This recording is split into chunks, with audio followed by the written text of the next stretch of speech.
They told me it was just a doll, a harmless toy, they said. But when I saw her staring at me from the shadowed corner of that cursed room, I realized Annabelle wasn't just a doll. She was something much worse. When my best friend, Sarah, asked me to visit the infamous Warren Occult Museum, I was hesitant. I'd always had a fascination with the supernatural, but there was something about Annabelle, the haunted doll locked inside a glass case, that gave me chills just thinking about her. Sarah was persuasive, though. "Come on," she teased. "It's just a museum. Annabelle can't hurt you." Oh, how wrong she was. The museum was colder than I expected, even for an October evening. The air was heavy, thick with a feeling I can only describe as watched. My heart raced as the tour guide led us to her.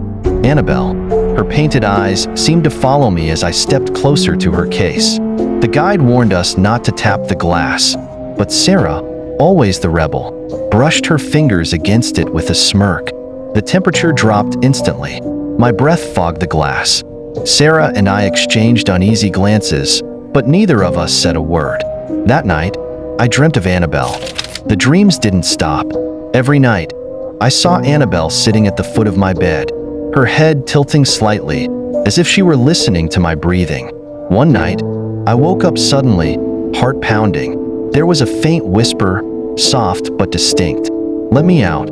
I froze, my eyes darting to the corner of my room. I swore I saw her, Annabelle, sitting there, her lifeless eyes staring straight into mine.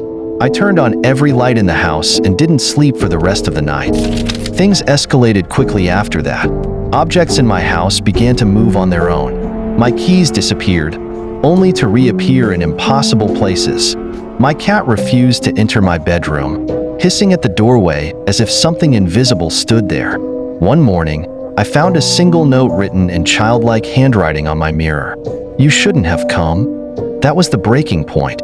I knew Annabelle wasn't just haunting the museum. Somehow, I had brought her into my life.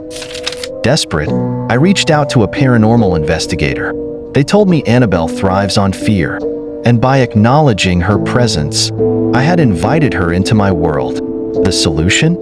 A ritual cleansing. That night, we performed the ritual, reciting prayers and burning sage. The atmosphere in my house grew tense, almost suffocating. At one point, the investigator shouted, "She's here!" The glass on my coffee table shattered, and a chilling laugh echoed through the room.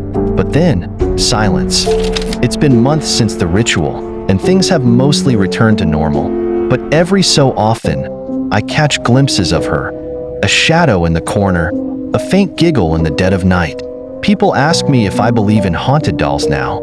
I just laugh nervously and say, I believe in Annabelle, but deep down, I know she's still watching.